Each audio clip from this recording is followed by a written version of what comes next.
So you want to be an innovator or an entrepreneur or creative.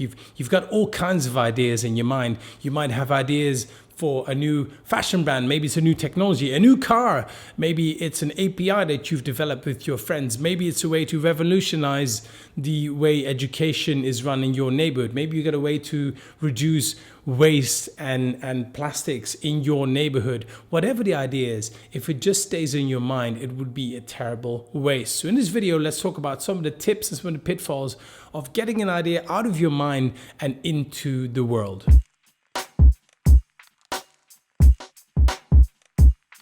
Hello everybody, my name is Yuri. Don't call me Jory. I have lots of people who seem to call me Jory. I know my name is spelled J-O-E-R-I. That's just a Dutch way of spelling Yuri. It's basically Y-U-R-I. It's a Russian name. We spell it J-O-E-R-I. So any Dutch person sees it says Yuri. So don't call me Jory. So as you can see, I've got a little bit of a different setup. I'm using some different lighting in the house. These are just lamps. I have around the house IKEA lamps. And I've put this here I've got something here which, if you stick around to the end of the video, I'll show you what that's about. Let's get to the important things first. Let's talk a bit about ideas and let's talk a bit about making ideas real, because we all have ideas all the time. Doesn't matter whether they're good or bad, we've got ideas. We have big ideas, we've got small ideas, we have crazy ideas, we have rational ideas, we have ideas that somebody else has already done. Have you ever had that, by the way? The moment I often have an idea and I think it's original, then I start looking online and I found out that 35 people in my street have already done the same thing. So in short, ideas are plentiful and therefore ideas are cheap. That's why so many people say innovation is really hard, because innovation is taking that idea and making it real. It's an idea implemented with success, an idea that you take out of your mind and into the world. So an idea is like a little spark in the brain. Imagine like two parts of the brain, maybe not connected, kind of hit each other in the right way and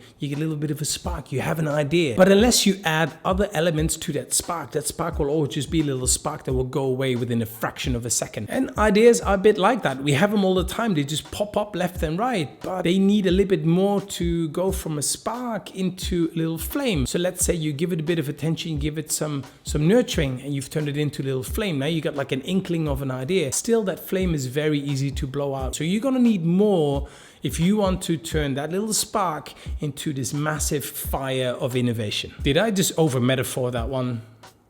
I hope you get the point. A couple of weeks ago, I had the idea to create an online course. I love creating video, and I heard lots of people say around me, man, I wish I could create video as well. Like, I've been meaning to do this, and I even got like a nice webcam, or I got some lenses. I bought a stabilizer. I'm just not doing it. I heard all these people around me that wanted to create video, but they were not doing it. I wanted to create a course that helps people, that gets people from I wish I created video to I am creating video. So I had this idea in my mind, but I knew that without action, nothing would really change and I would end up talking about it, but not really doing anything. So I came up with a quick game plan, which looked a little bit like this. Let's start on this side. Let's start with understanding what it is that people are looking for when it comes to video making. Then build something that meets the need of what these guys are looking for. And finally, come up with a way to get this to these people. And then over the past couple of weeks, I did just that.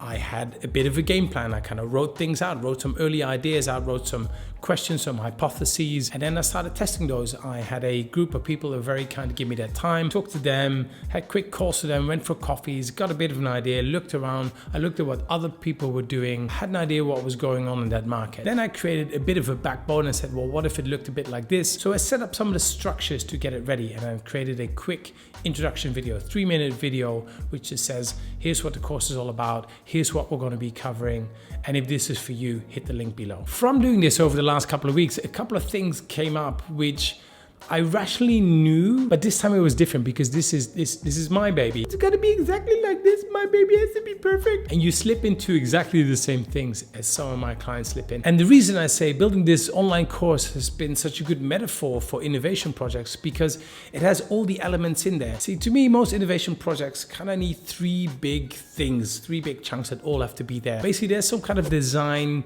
element in there. So designing with the user, with the customer, with the consumer, with the person going through the experience in mind. That's design thinking. Another big part of innovation is a lean prototyping approach, where you have some kind of a solution, some kind of an idea, you quickly test it, you build something, you throw it into the market, you get feedback, you iterate on it, and you're in a constant iteration, prototyping and testing phase to make the product more robust, to make the solution more robust. And finally, the third one, which is often overseen in the context of innovation, but it is the business brain. It is the, once you now have an idea, have we looked at market, have we looked at competitor, have we looked at the financials, how we're going to fund this, how we're going to get this to the market, what is the right price for this? All these three elements, design, iteration, prototyping, and kind of the business lens all have to be in place. And it's exactly what I've been going through the last couple of weeks at a smaller scale. So let me give you 3 tips to take an idea that's in your mind and turn it into reality. And I'm going to have 1 tip around kind of the design. I have 1 tip around the prototyping, got 1 tip around the business, the financial side of it. First one,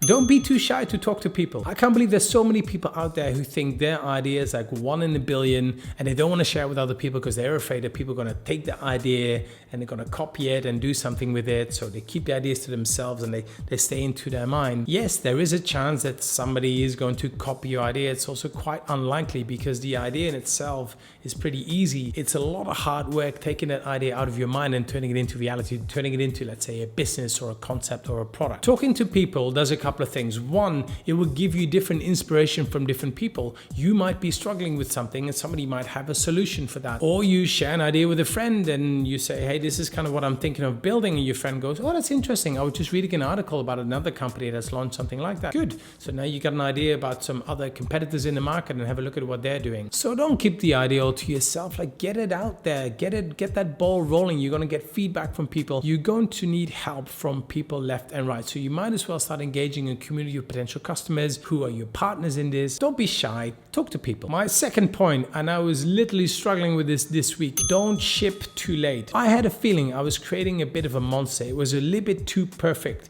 and shipping it early just means that rather than waiting for everything to be perfect, just get it out there, get a rough and ready version. So on the 1st of October, I'll be launching this course. What I'll probably do is I'll do an introduction, I'll do the first chapter so people get an idea and just get feedback of that, which leads me to my third point. By the way, if you enjoy these videos, you might want to consider subscribing because I'm just going to keep going. You can subscribe here. And the third one, everybody loves your idea.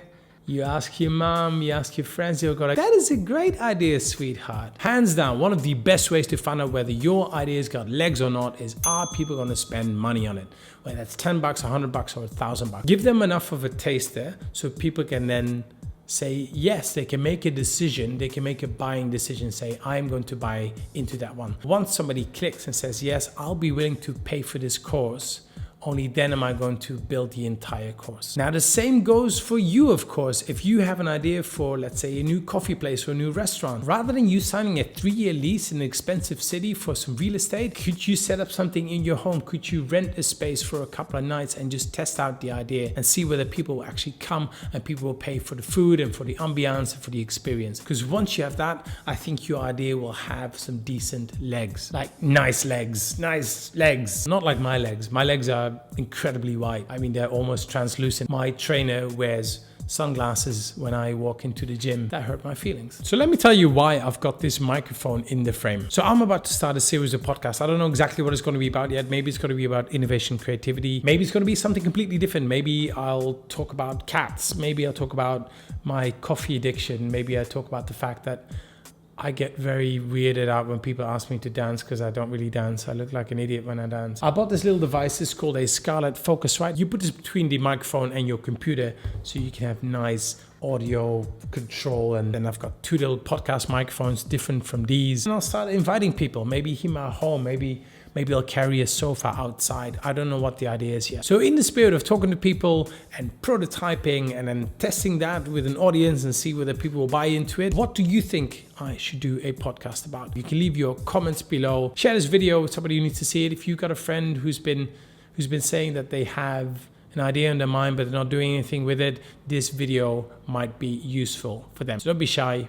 Share it with other people.